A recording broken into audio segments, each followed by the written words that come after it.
employment, workforce development, and disability inclusion. I'd like to begin by acknowledging that we are ceded territory of the Coquitlam First Nations. I'd also like to welcome the Prime Minister back to BC. Good to be home. And of course, welcome Premier Horgan and every member of your cabinet. Welcome my colleague, Minister Hussein, all the way from Ontario. There are a number of dignitaries here today because this is such an important announcement. We have the Mayor of Coquitlam, we have MPs, MLAs, and provincial ministers. Welcome everybody. I'll also begin by acknowledging that this has been a tough year and a half for Canadians. In fact, for people around the world. People are mourning lost loved ones due to COVID. Our hearts are heavy as we learn about more and more children who've been lost in the residential school crisis. And we've lost British Columbians in the past 2 weeks due to the heat wave and, of course, the fires. It's also been a tough year for women. In fact, women have been disproportionately impacted by the COVID-19 situation. And in fact, women have left the labor force because they've either lost jobs or they've had to take care of their children. Women have been on the front lines of this pandemic, but they've also been sidelined by this pandemic. Labor force participation rates by women are at their lowest in decades, and that's why today's announcement is so important. So without any further ado, I'll pass it on to my colleague, Minister Hussein, Minister of Families, Children and Social Development for the Government of Canada.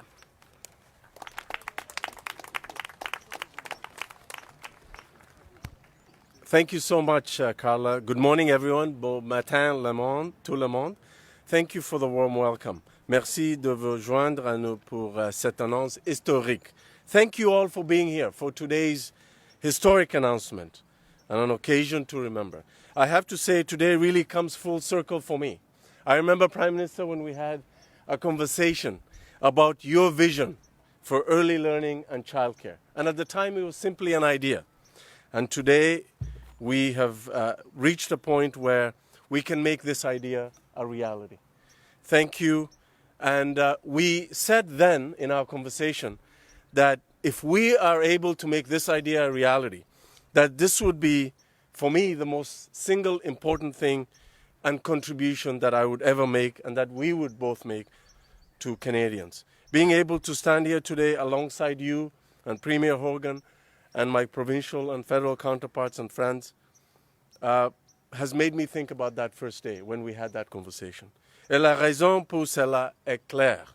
And there's a reason for that.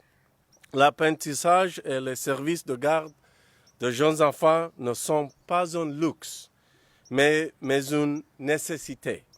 One thing we all know is that childcare is not a luxury for families. It is simply a necessity. Like all parents, I want to give my 3 young boys the best possible start in life, the best possible chance of success. And we know that every parent wants to do the same thing. But not every parent has that opportunity to give their kids the best possible chance in life, especially right now. Due to the COVID-19 pandemic, but even before the pandemic, a lot of parents have been forced to make the difficult choice of either going to work hard for their kids and provide for their children, or staying at home to take care of them. And let me tell you, that is simply not a choice.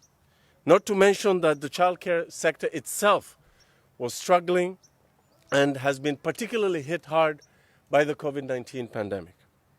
Limited spaces, long wait lists, high costs, inaccessibility and care that did not meet the needs of Indigenous children and children of all abilities were all obstacles for Canadian families to navigate. Et depuis notre arrivée au gouvernement, nous savions que nous devions en faire plus. And when we came into office, we knew that we had to step up, that we had to do better for Canadian families. Since 2017, our government has invested over $207.4 million in early learning and childcare through bilateral agreements with the province of British Columbia. Nous avons fait de grands progrès depuis, mais nous savions qu'il y avait encore du travail à faire. We've made big strides since then, but we knew that there was a lot more work to be done. Parents are already feeling the anxiety of keeping their children safe, healthy, and supported. And let me be clear, we need a Canada-wide early learning and childcare system, and we need it now. That is why we've committed to making historic investments in early learning and childcare that would see us reaching $10 a day in childcare fees on average in 5 years, and cutting fees for parents and families by half by the end of next year.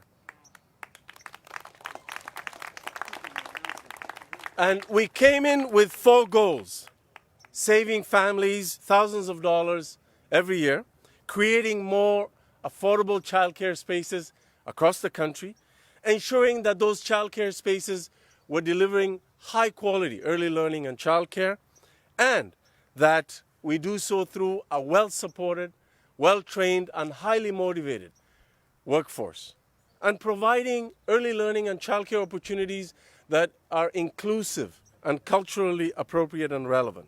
Notre plan est ambitieux, mais pas impossible. Our plan is big and ambitious, but it's doable. Our children grow up fast right in front of our eyes, and we need to act now to ensure that high-quality childcare is affordable, inclusive, safe, accessible, and high quality.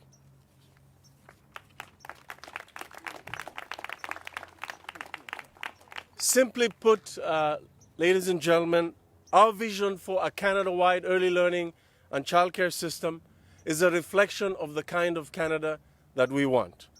I have full confidence in us. We will get it done together. And today is a historic step in the right direction.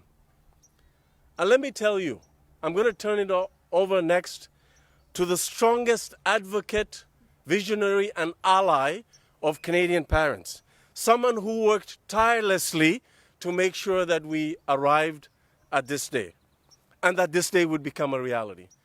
On that note, I want to welcome my friend, colleague, and Prime Minister. Over to you. Merci beaucoup, Monsieur le Premier Ministre.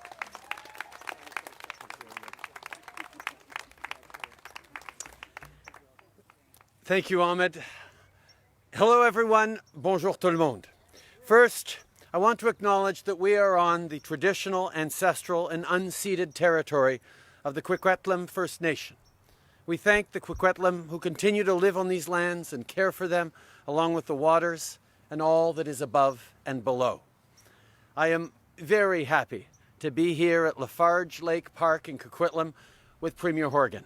John, it's always great to see you, but really great to see you today. Today's announcement is yet another great example of how closely and collaboratively we've been able to work, particularly with this strong progressive government in BC, on things that'll make a real difference for people. With a shared vision on childcare, strong commitments that John has made over the past many years and actions he's taken, we've been able to move very quickly. I'm also happy to be joined by Ministers Hussen and Qualtrough. Ahmed, the work that you have done over the past many years, first signing bilateral agreements with all provinces and territories a number of years ago that have brought us forward on improving childcare right across the country for so many people.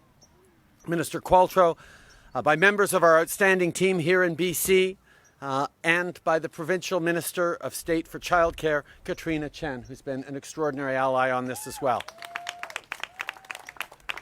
But I have to tell you, it's so great to be back in BC. This has been home for me for so many years in so many different ways. I've got deep roots here with my grandparents, my mom. I actually got my start as a teacher at Pitt River Middle School, just a few blocks that way. So coming full circle back here, back home today, is really, really exciting, particularly with the announcement we're able to make today, where yet again we see British Columbians leading the way for the entire country on progressive, strong values that bring people together. It is so great to be here. But I know I'm also here at a time that has been incredibly difficult for a lot of British Columbians. To begin with, the situation with the wildfires after last week's heat wave is extremely concerning, and we've been following it closely. This morning, I gathered a number of ministers for a meeting with our incident response group, because our priority is to keep working with partners like the province and municipal and Indigenous leaders to keep British Columbians safe. Later today, when John and I sit down together, we'll be talking about this. I'll also be meeting with the Lytton leadership, the First Nations leadership, the municipal leadership, and other partners to emphasize that the federal government is here to help. Help in rebuilding, help in supports for families who've lost so much, families who are grieving, to be there with our provincial friends and partners, to be there with Canadians across the country who want to be helpful, who want to support families who are going through incredibly difficult times, even as we redouble our efforts and our commitments to taking accelerated action on fighting climate change and continue to building a green economy. Across the province,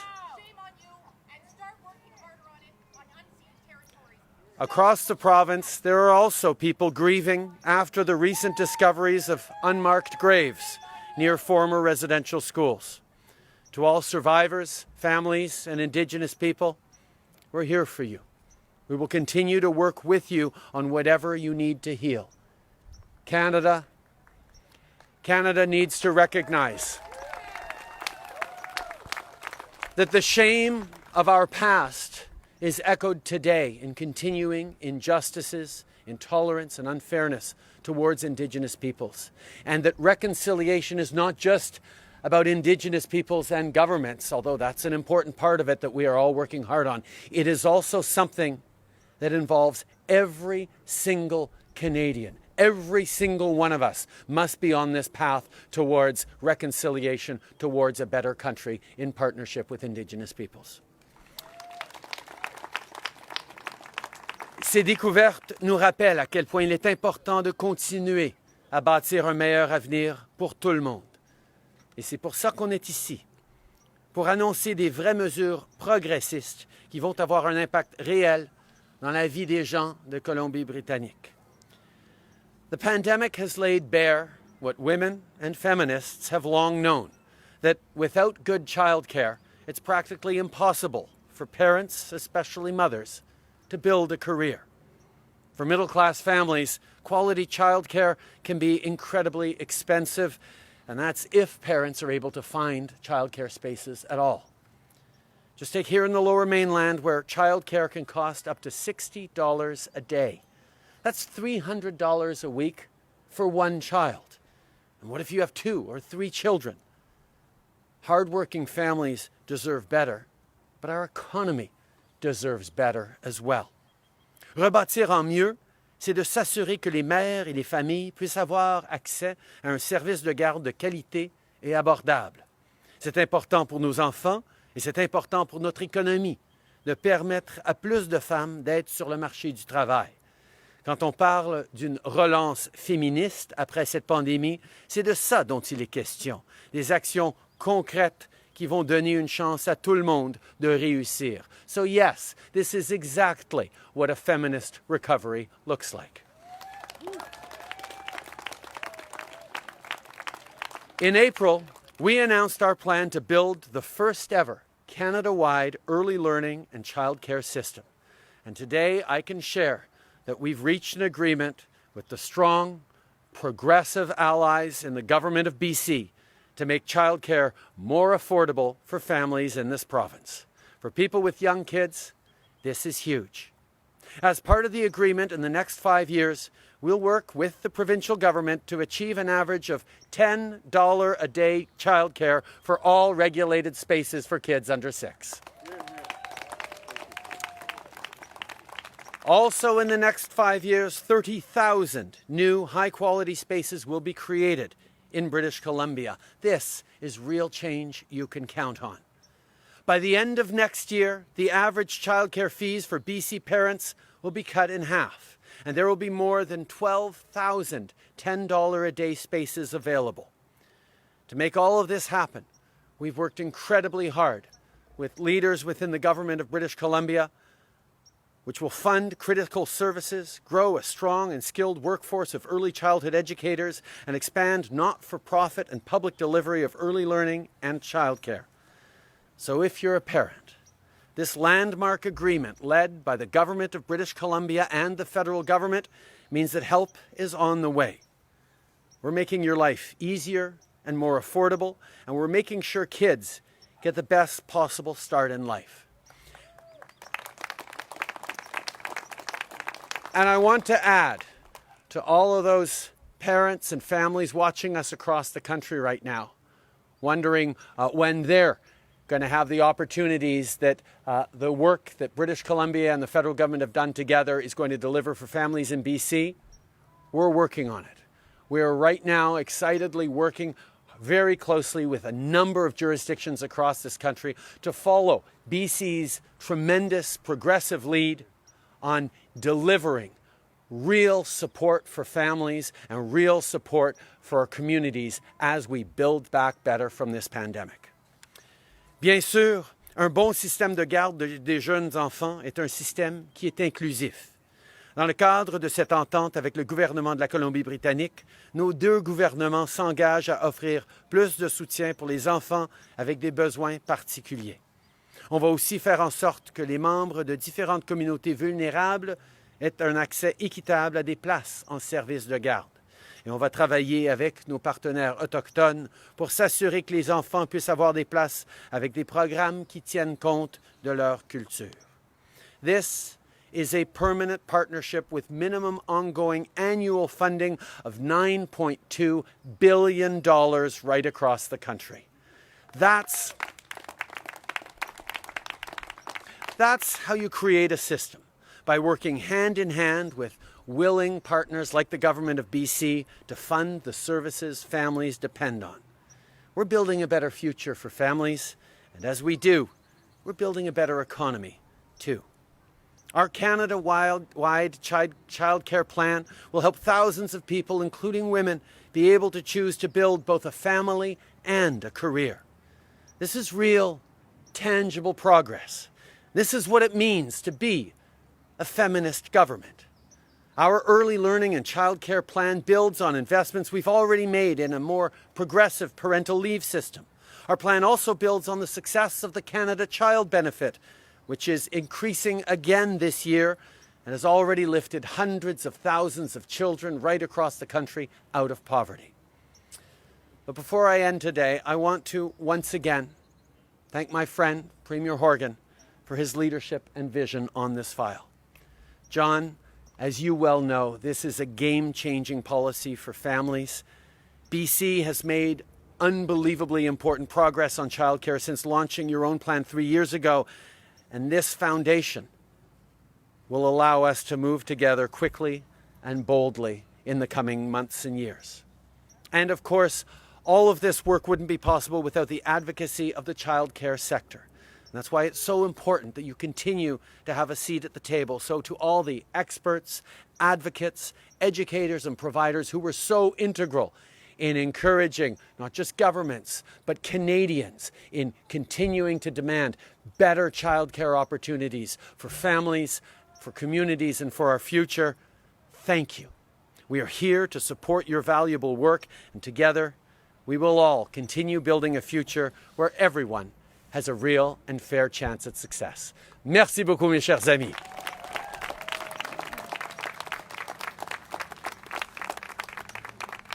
Thank you so much, Prime Minister. I'll now invite Premier Horgan to say a few words.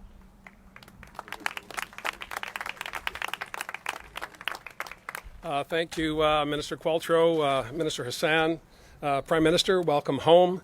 I too want to acknowledge that we are all gathered today on the unceded territory of the Coquitlam First Nation, and I want to lift my hands to all of you who've come here today to hear about an exciting change in how we do business here in Canada. I also want to acknowledge, of course, my colleague Katrina Chen, the Minister of State for Childcare, Minister Mitzi Dean, the Minister responsible for Children and Family Development, and I also want to say to Selena Robinson, to Mayor Stewart, to Finn Donnelly, and I see Councillor Hodge out in the crowd. I wasn't being provocative wearing my shamrock mask to Adirondack country. It's just a habit. I can't help myself. But it is great to be in Coquitlam today to announce and share in the joy that I know childcare providers who have been relentlessly promoting the $10 a day plan and the advocates right across the country, but particularly here in British Columbia. We started in 2017 with a plan to deliver $10 a day childcare with our Childcare BC plan, $2 billion invested since then, but we could not get to where we're going to get in the next 22 months without the full participation of the federal government. And although I want to acknowledge the absolute tragedies that we've experienced through the past 16 months of COVID-19, out of crisis, out of challenge also comes opportunity and potential. And over that period of time, the Prime Minister has convened over 30 First Ministers' meetings to discuss the challenges that British Columbians and Canadians have been facing throughout the pandemic. And it's not just, of course, the pandemic. We had lockdowns, we had uncertainty, we had our loved ones in long-term care facilities unable to reach out to their families in their last days. These are profound issues that affected all of us. And by coming together over 30 times, governments across the country, different political stripes, all coming together not to air our grievances, but to listen to each other about how we could put in place programs that would help Canadians. We talked about childcare during the pandemic. The childcare workforce was the workforce behind the workforce. One of the first things we discovered as COVID-19 took hold in Canada was if we did not have childcare spaces open and available, our communities would not function. And that elevated yet again the importance of making sure we had an affordable, accessible plan for all British Columbians, indeed all Canadians. We talked about this meeting after meeting after meeting, and I am so grateful that the Prime Minister and his team not only heard what we were saying here in British Columbia and in other parts of the country, but they said, we want to get into the game with you, we want to do this together, and that is why we're here today. 3 years ago, childcare in British Columbia could only be described as patchwork. I can't tell you the number of families that told me about, and I'm sure some of them may well be here today, about the big calendar on their refrigerator that had where the kids were going to be on a certain day. If the mother-in-law wasn't available because she had an appointment, what am I going to do? These questions were coming up every day, every week, every month for years as young families tried to get a way forward to make sure their children were cared for, they were getting the early education they would need to be prepared for K-12 and the challenges of a competitive world. And yet, despite the challenges, there was not progress being made. So we said in 2017 that we were going to move to $10 a day because that's where the advocates had been championing, that's where providers wanted to go, and more importantly, that's where parents needed us to get to. We took tentative first steps. We had a coalition government at that time. We had to negotiate every step of the way. But I have to say, although I do not regret 12 miserable years in opposition, it is in opposition where you hear from people who have challenges, who have ideas and suggestions about how government can do a better job. And it's by listening. Government seems to think that this is, seem to think that governments do this instinctively. Oftentimes we do not. And again, I lift my hands to the Prime Minister for repeatedly bringing people together at tables across the country to talk about the challenges that families were facing. And today, we're here to reap the benefits of that. We no longer have patchwork systems here in British Columbia. We have seen a dramatic reduction in costs for families right across the board. And with a $3.2 billion investment from the federal government over the next 5 years, we can and will get to $10 a day in British Columbia, as we had predicted, as the advocates had hoped and had constantly pushed us to get to.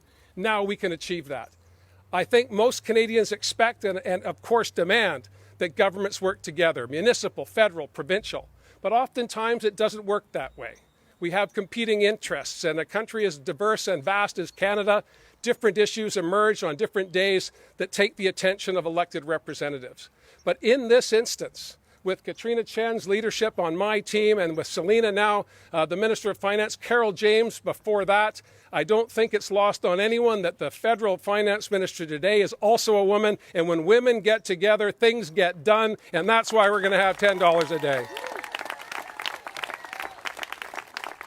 I want to also pay a tribute to my friend Carol James, who retired to deal with health issues and move on with her life. But without her leadership in the first days of our time in government, we would not have got on the track that we're on today, and in fact now a fast track with the federal government as partners.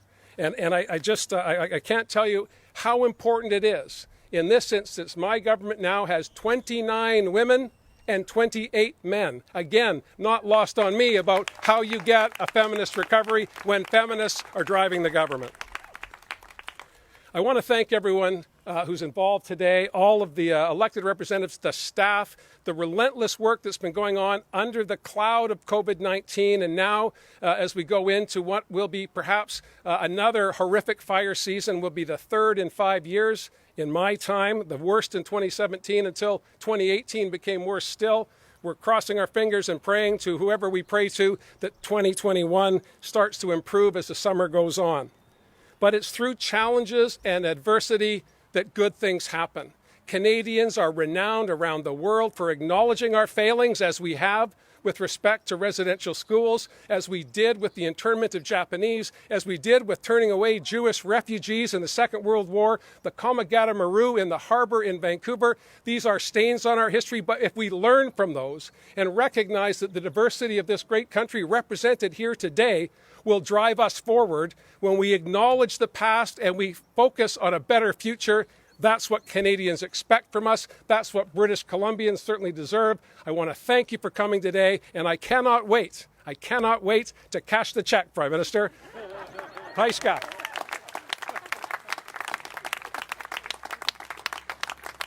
Thank you, Premier Horgan. I'd now invite Minister of State for Childcare, Katrina Chen, to say a few words.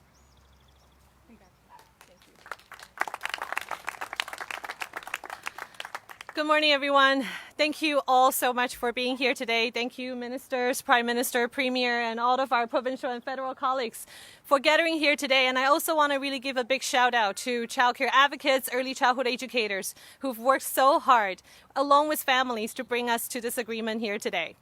I do want to begin by recognizing that we're gathering here on the unceded traditional territories of the Coast Salish peoples, the Coquitlam First Nations, and always remember the importance of reconciliation through the work we do every single day.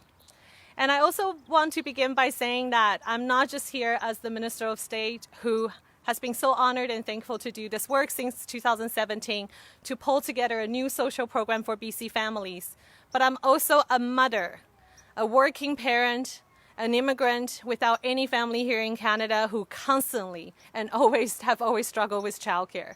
Even today, I have to drag my 7-year-old son here to this event, who's pretending to be the photographer.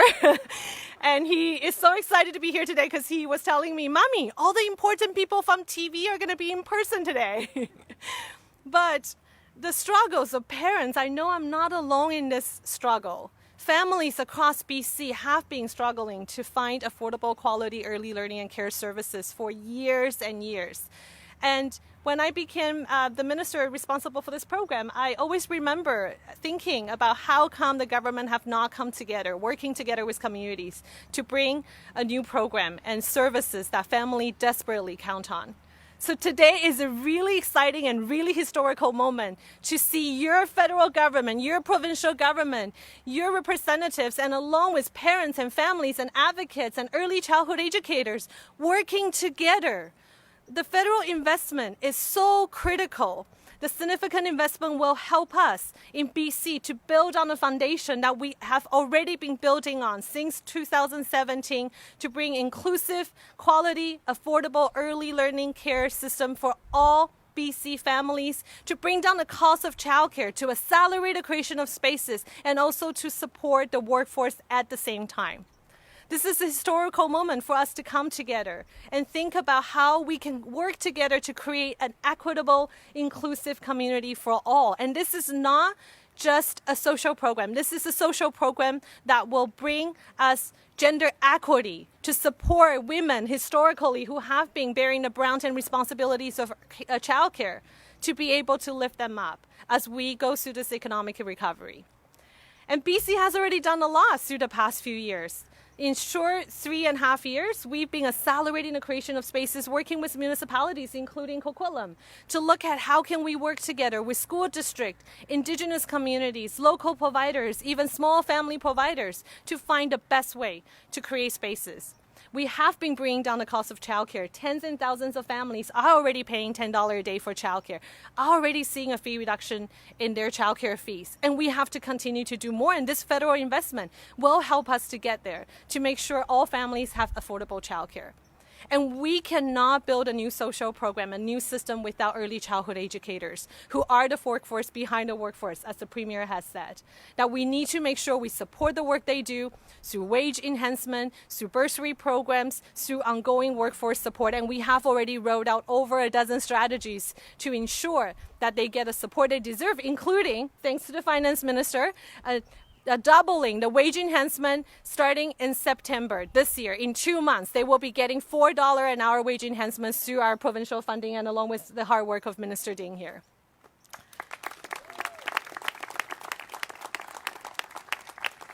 And we have to keep going. We cannot slow down. So last night, when I was reading our finalized agreement, it was pages and pages. I cannot tell you how I was thinking about families that I've met. Families like Kim, who is an early childhood educator who struggled with her own childcare, almost could not return to work as an early childhood educator. But because her child happened to get into a $10 a day prototype site, thanks to the federal government investment, that she was able to return to work as an early childhood educator when her children can receive affordable childcare. I was thinking about families like Zarif and his wife Zohra, who Zarif was a doctor from Afghanistan, immigrated to Canada, had a really tough beginning. I met them before I became an MLA. And out of the blue, I bumped into them at the Inclusive Childcare Center where their youngest child was receiving extra support for his support needs, getting affordable care, paying nothing for their childcare fees, so his wife could go back to school, learn English, as Zarif worked hard to support a family of 5. And those are the stories that we need to continue to hear throughout the province. We need to make sure we're bringing this together for all families in BC, and we cannot do it alone. We need to work together with municipalities, with Indigenous communities, with families and providers across the province to make sure we can deliver the services that family count on and build this new social program together. And last, I just want to say, investing in childcare is so critical for our young children when their brain is developed the fastest before the age of 5 for their early years. It's so critical for our families when parents need to return to work. And it's so critical when employers are struggling, especially during this economic recovery process, to retain and recruit their workers. Investing in childcare is a necessity to create an inclusive, welcoming and equitable society for all British Columbians, for all Canadians, and let's start to get to work and get the work done. Thank you so much.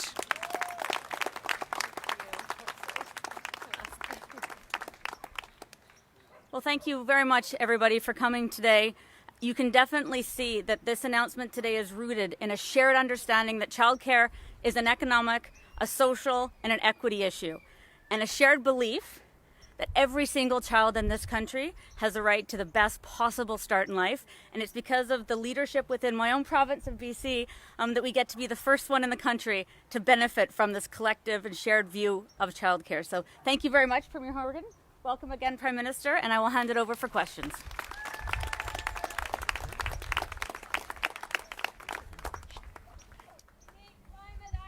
Thank you, everybody. As a reminder to everybody on the phone line, please press *1 to enter the queue. You will be limited to one question and one follow-up only. For media on site, we will ask that you please line up at the microphone at the front and provide your name and outlet before you ask your question. Our first question today is from Lisa Cordasco, Vancouver Sun. Thank you. Good morning. I'd like to hear some more details about this agreement. How much is British Columbia putting into this new agreement, and how much is the federal government putting in, and how will that result in helping with the fee cap, which has kind of discouraged new spaces in some situations where people want to expand daycare spaces but say that they can't do it with the fee cap? Oh, well, thank you for the question. And of course, the fee cap was put in place not to discourage the development and expansion of spaces, but in fact to make them more affordable for families. This was the fundamental challenge we faced when we came to government in 2017, and we have created more spaces in the past 3 years than were created in the 16 years before we arrived here. So the proof, in my opinion, is in the pudding. We've been able to get spaces developed. We can continue to do this now with a significant investment from the federal government, $2 billion the budget 2021, which was, of course, a COVID budget coming out of a global pandemic. Our commitment to meeting our $10 a day targets remains intact and, in fact, now can be accelerated with the support from the federal government. But investments in childcare are fundamental, as Minister Chen said, to ensuring that families can realize their full potential and get back into the workforce. And it's not just, of course, advocates that talk about this and parents. It's the Business Council, it's the Chambers of Commerce, because they recognize, of course, because our society is made up of families, that if we're going to have full participation as we come out of the pandemic, we need everybody in place. That means training early childhood educators. That means lifting those wages up, as Katrina said, so that people will get into the profession, so we can recruit and retain the next generation of workers. We're also, in the next 24 months, transitioning childcare from the responsibility of the Minister of Children and Family Development into education, because at the end of the day, this is about early learning and childcare. That's the plan that we've developed, and that's the plan that we're going to proceed with the great support of the federal government, to the tune of the next number of years, $3.2 billion. Lisa, do you have a follow-up? Yes, I'd like to ask the Prime Minister something. When can businesses who are involved in the tourism sector expect to see some solid metrics for the international border reopening that are very clear and reliable? I think we all want to get back to as much normal as possible, and indeed make sure that that normal is better than it was before. But we're not quite through this pandemic yet. We still have to be careful. We still have to be vigilant. We have taken a significant step after having shut down the borders almost entirely for a year and a half. We've now allowed for people who are fully vaccinated, who are Canadian travelers, permanent residents, people who have the right to travel during this pandemic, to come back without having to quarantine for 2 weeks. That is a big step, and it encourages everyone also to make sure that they're moving forward with vaccinations. Everyone's got to get vaccinated if we're going to get through this as a community, as a country. We are very eager to move forward on next steps, and I hear tourism industry very eager as well to start welcoming fully vaccinated tourists from around the world. And we're going to make sure that we are moving forward on that in the coming weeks.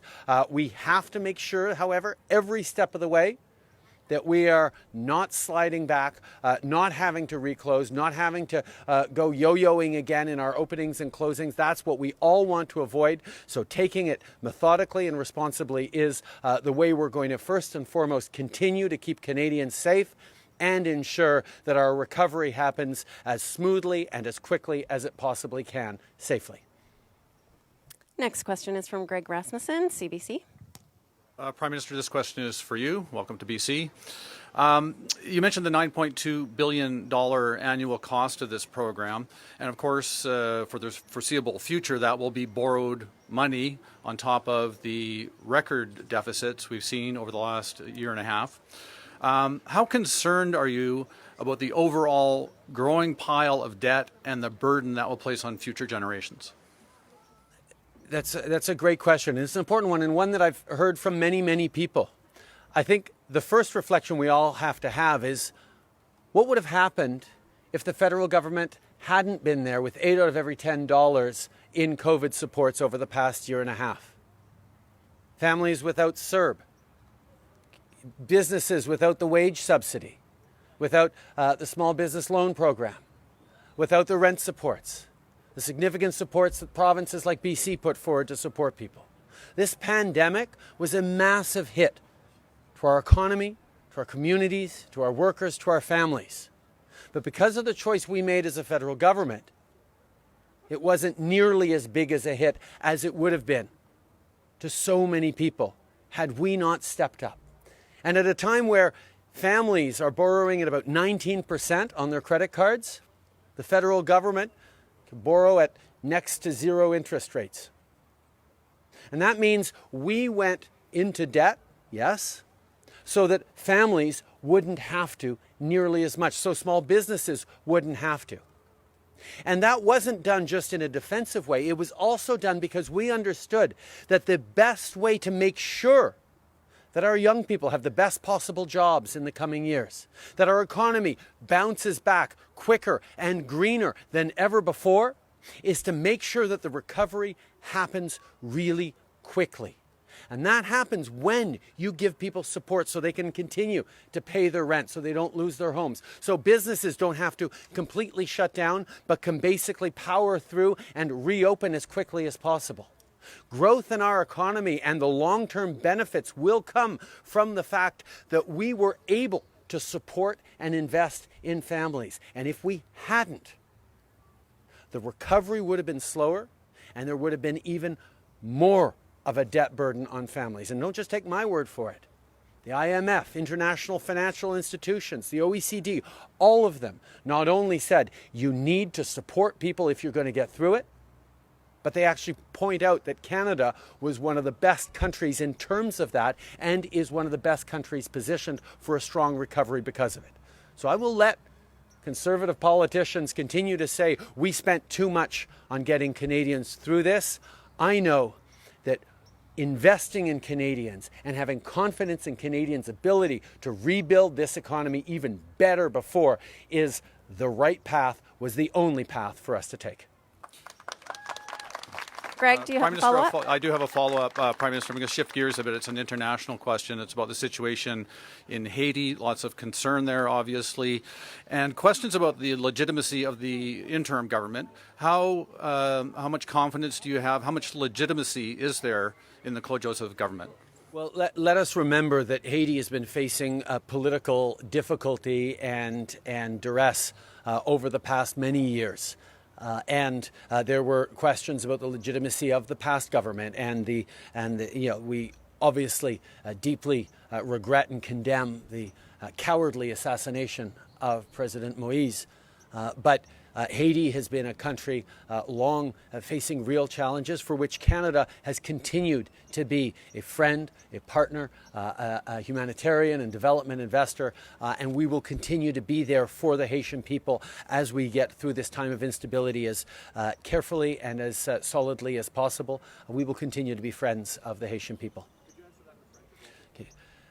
Il faut souligner que ça fait des mois et même des années qu'il y a des questions sur la stabilité et la légitimité politique de la situation en Haïti. Et c'est pour ça que le Canada travaille de si proche avec nos amis et le peuple haïtien pour offrir et pour aider à trouver un peu plus de stabilité. Nous condamnons sans équivoque, sans réserve, l'horrible assassinat du président Moïse.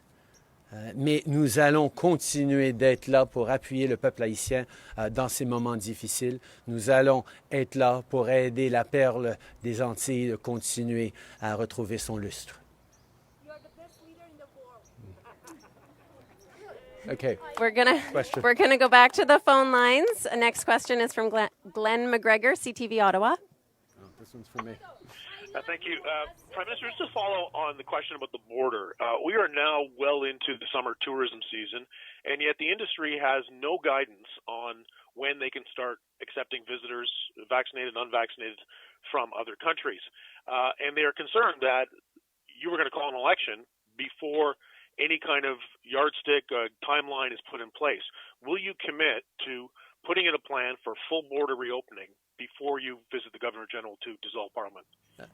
As I've said, Glenn, my focus is on supporting Canadians and continuing to get through this pandemic and continuing to recover our economies. And yes, I know how difficult this past year and a half has been for our tourism sector. And that's why we have given unprecedented supports to businesses, small and large, that have been affected by the pandemic, which was not their fault. And they needed our support, and we were there for them. We will continue to do everything we can to reopen safely and rapidly. But you did mention, wondering when unvaccinated tourists can start coming to Canada. I can tell you right now, that's not going to happen for quite a while. We need to continue to ensure that the safety of Canadians, of all the sacrifices that so many people have made over the past many, many months, are not for nothing.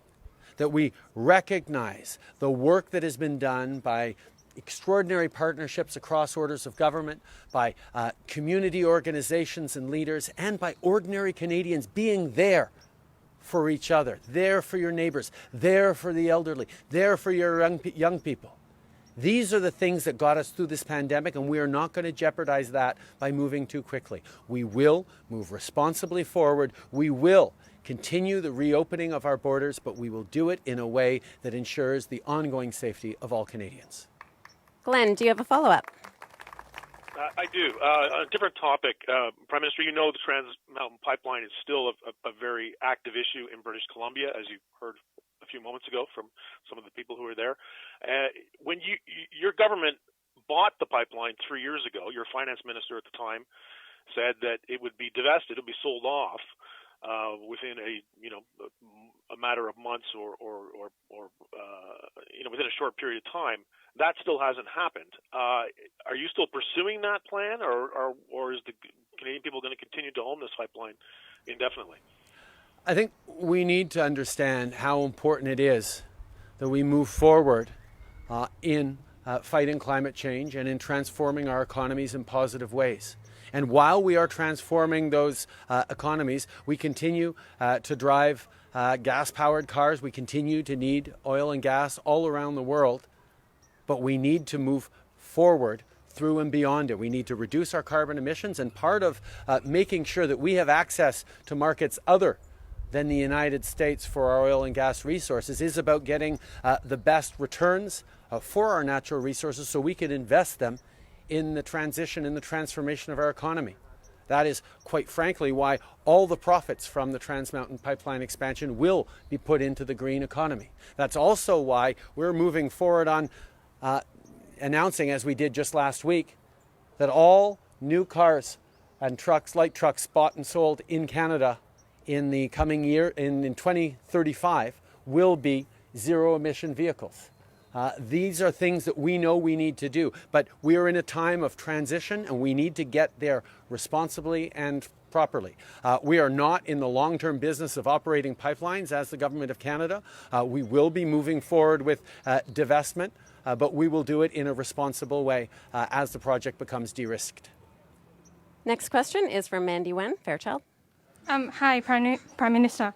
Last week, the wildfire just has destroyed 90% of the Lytton, and including the Lytton Chinese History Museum. So I'm wondering, would federal government and the BC government would work together to provide support to the local people there and also rebuild the museum and other infrastructure there? Yeah.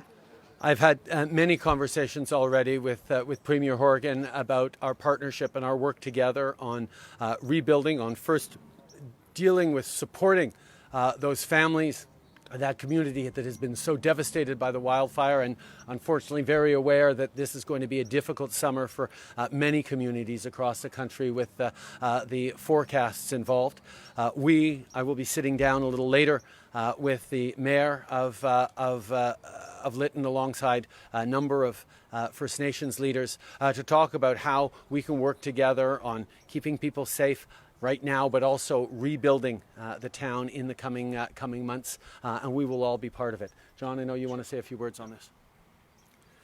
Just with respect to the Chinese Canadian Museum, that's an initiative that we've been spearheading here in British Columbia. We have a plan to have a hub and spoke model, with the hub being here in Vancouver, in the Lower Mainland, in Chinatown, as well as a hub in Victoria connected to the Royal BC Museum, which is, of course, a jewel for Canada. The Prime Minister and I are talking about that issue all the time. But one of the spokes was to be in Lytton, a critical place in the history of Chinese Canadians, fundamental to the development of British Columbia and Canada. So it's a great loss of archival material and other artifacts, but we're hopeful that we can recreate the Lytton spoke as we build out the Chinese Canadian Museum going forward. It's going to be an enormous challenge now. I had the opportunity to fly over Lytton earlier in the week, and the devastation is profound. I spoke with firefighters that were from Lytton. Their homes were gone. They had nowhere to go back to. They stayed on the line. They continue to work for the BC Wildfire Service. So the commitment and dedication of the people of Lytton is deeply moving, and our commitment and the commitment of the federal government and other partners, quite frankly, across the country, is to make sure that we can rebuild Lytton back better as a climate-focused community, a fire-safe community. The hottest place in Canada year after year after year, an unprecedented heat, and both the Prime Minister and I are acutely aware that this climate change phenomenon is not a one-time thing. Although it was a once-in-a-thousand-year episode, we're going to see events like this more and more. That's why we're going to be both going to Glasgow in the fall to COP to talk about the plans we have here in British Columbia through Clean BC and how we can continue to collaborate, keeping in mind that British Columbia is 5 million souls in a sea of 7 billion. Climate change requires international focus, not just British Columbia focus, not just Canada focus, but we stand together on this issue to make sure that the world understands we're seeing it here year after year. We need to take immediate action, and that's our plan. I know that's the plan of the federal government as well. Mandy, do you have a follow-up? I have a follow-up question for Premier Hogan. BC Liberals today just said that if the government declare a provincial state of emergency, it will make a huge difference to help to fight the wildfire. So what's your comment on that? Well, it would make no difference at all. We had been in a state of emergency in British Columbia for 16 months. We have all of the resources that we need to bring to bear, either through Emergency Management BC, through the BC Wildfire Service. There are local states of emergency as fires emerge. That is how we traditionally manage these issues. We don't need a state of emergency. The Prime Minister and I talked on Canada Day about how Canada could collaborate with us. Already assets have been moved into Edmonton so they can assist us with our efforts here in British Columbia. So the collaboration at the municipal level with Indigenous communities with the federal government is already well underway. There's no requirement for a state of emergency. Again, it's not something that I do by snapping my fingers. I take advice from professional officials, whether they be in emergency management or the wildfire service, and when they ask for it, we'll deliver it. If the official opposition asks for it, that's fine, but they're not the professionals that I'm depending on. I know British Columbians would prefer that I listen to the firefighters and the communities and bring those issues forward as they're needed, not just to make a headline. Going back to the phone, we have Maria Weisgarber, CTV Vancouver. Oh, hi there. Just a question for the Prime Minister relating to border travel. We're about 2 weeks away from when mutual travel restrictions with the U.S. are set to expire. I know you've said that you want to move forward responsibly, but you've also said it's based on our vaccination rate as well here in Canada. So is our rate on track to see the resumption of discretionary travel between our two countries following July 21st? I can understand entirely why people are so eager to see the end of this pandemic and move forward. We are not there yet. We're getting much closer. We're seeing case counts drop right across the country. More importantly, we're seeing the vaccination rates lead the world right across the country. Government of BC has done an absolutely outstanding job in getting vaccines into arms. And we all know we're getting close to the end of this pandemic. But we're not there yet. And we're going to continue to work with the provinces. I will continue the First Minister's meetings to talk about when and how we need to safely reopen. We're going to continue to work with the White House and with our American partners on coordinating as much as possible. But we will make sure that every step of the way, the safety of Canadians and the strength of our reopening is first and foremost. Maria, do you have a follow-up? I do, thank you. You also referenced unvaccinated visitors, that it will be a while before they'd be able to come to Canada. So what do you foresee being put in place to ensure that that happens? First of all our conversations now are about what support we can give and what ease we can offer to vaccinated travelers. We know that if you continue to be not fully vaccinated, you still have to do a 2-week quarantine. There are still strict rules to prevent you from spreading COVID-19 or becoming ill yourself. Before we get to reflecting on what international travelers who are not fully vaccinated might be able to do, we're going to proceed in a step-by-step, and I can tell you that the next step will be looking at what measures we can allow for international travelers who are fully vaccinated. That will be our first focus. We will have more to say in the coming weeks, obviously. Next question is from Brenna Owen, Canadian Press.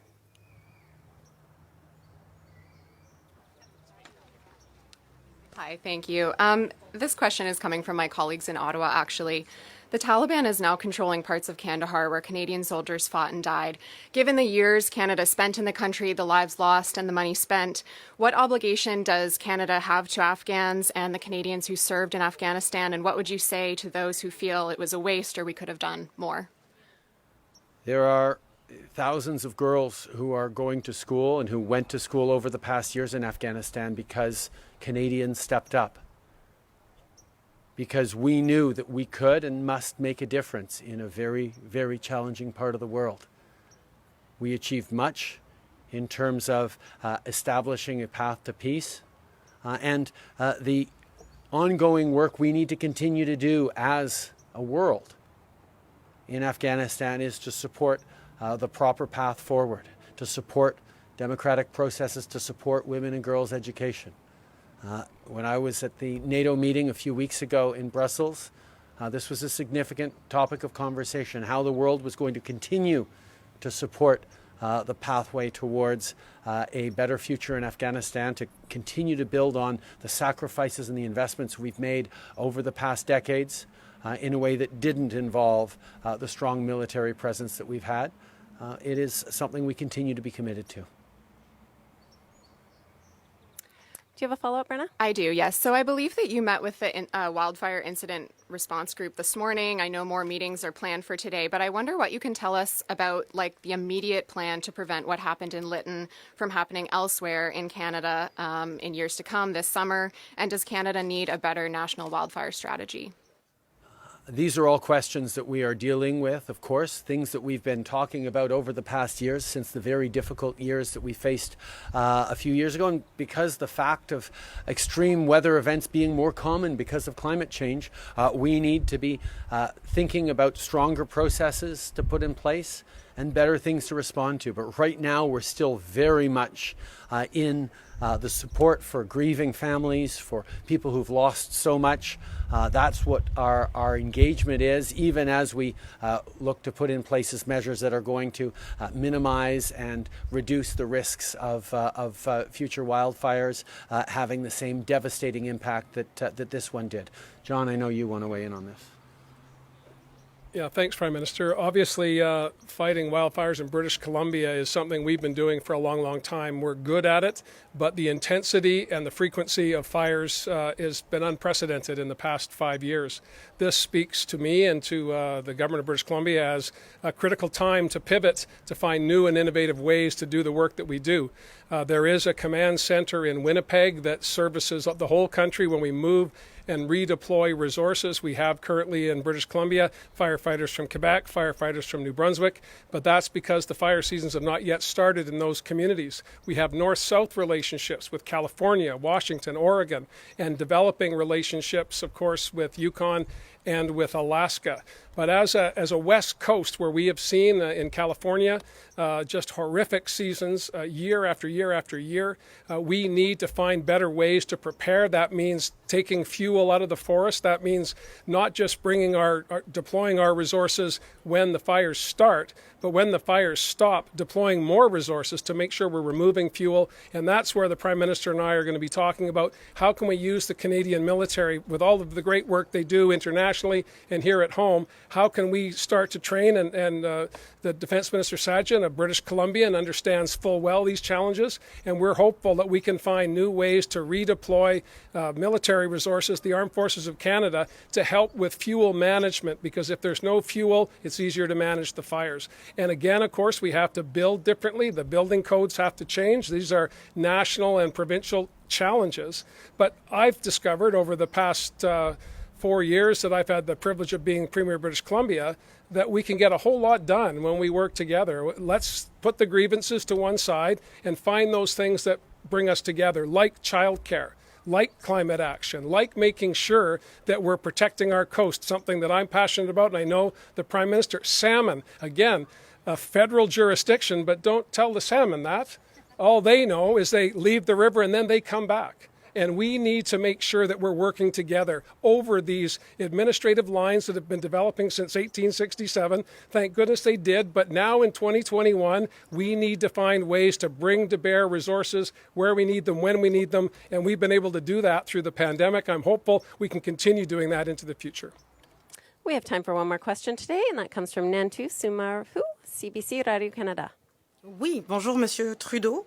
La question serait de savoir est-ce que le fédéral va aider à la reconstruction du village de Lytton et aussi pourquoi avoir attendu avant d'envoyer de l'aide alors qu'on connaît déjà les scénarios des feux de forêt?